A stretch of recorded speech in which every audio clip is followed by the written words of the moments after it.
இந்தியாவில் ஒரு பிரபலமான ஜோசியர் ஒருத்தர் இருக்காராம். அவர் பேரு பிரசாந்த் கீனி. அவர் என்ன சொல்லியிருக்காருன்னா, பல விஷயங்களை துல்லியமா கணிச்சாராம். என்ன துல்லியமா கணிச்சாரு?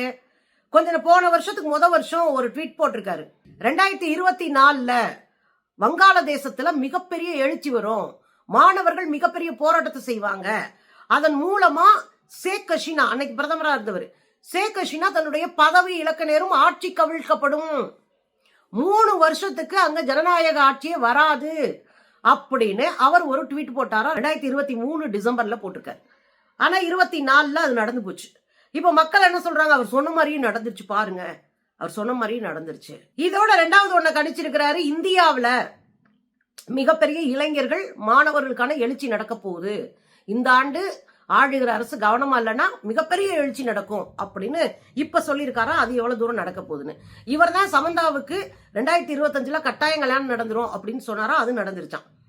எனக்கு இது என்ன தெரியுங்களா, இவர் விஜய்க்கு கணிச்சதை அடுத்து சொல்றேன். ஜோஷியத்துல கண்ணை மூடிட்டு ஒன்று சொல்றது, நம்மள மாதிரி அனுமானிச்சு ஒன்று சொல்றது. நமக்கே தெரியும் வங்காளதேசத்துல மிகப்பெரிய எழுச்சி வரப்போகுதுன்னு. ஏன்? அதுக்கு 2003 பல முறை அங்க இருக்கிற கம்யூனிஸ்ட் கட்சிகள் போராட்டத்தை நடத்தியிருக்கு. கம்யூனிஸ்ட் கட்சிகள் எச்சரிச்சிருக்கு அன்னைக்கு ஷேக் ஹசீனாவினுடைய அந்த ஆட்சியை. எதுக்கு? அமெரிக்கா மிகப்பெரிய திட்டமிடலோடு இங்க இறங்குது, ஒரு இளைஞர்களை தூண்டி விட்டு ஒரு பெரிய எழுச்சியை உருவாக்கி உங்க ஆட்சியை கலைக்க போறாங்க, இதன் மூலமா இந்த நாட்டை சூறையாடுறதுக்கு அமெரிக்கா திட்டமிடுதுன்னு ஏற்கனவே கம்யூனிஸ்ட் 2023 தொடக்கத்துல இருந்தே போராடிட்டு இருக்காங்க. நியூஸை ஃபாலோ பண்ற நமக்கே அது தெரியும். நம்மளே அதை சொல்லியிருக்கோம், அங்க ஒரு பெரிய புரட்சி வரப்போகுது, ஜென்சி புரட்சி வரப்போகுதுன்னு நம்மளே சொன்னோம். இது என்ன இந்த ஜோசியர் சொல்றது?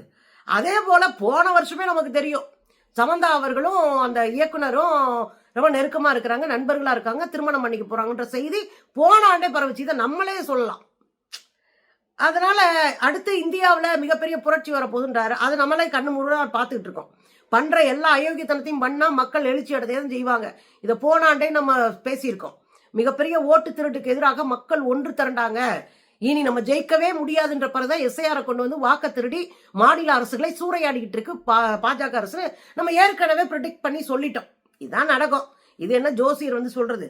என்ன நம்ம அண்ணன் விஜய் ஆட்டைக்கே லாய்க்கலன்னு சொன்னதுலதான் நமக்கு அந்த சந்தோஷத்துல இந்த இடத்துல பேசுறோம். அதை குறித்து 2026 சட்டமன்ற தேர்தலில் விஜய் முதலமைச்சராக ஜெயிக்க முடியாது. 2வது 1 டிஜிட், அதாவது ஒற்றை இலக்கத்துல தான் அவர் ஜெயிப்பாரு. அவர் மிஞ்சி போனா ஒரு 4-5 சீட்டு வாங்குவாரு, மிஞ்சி போனா, அது கூட வாய்ப்பு இல்லை என்று சொல்லியிருக்கிறார்.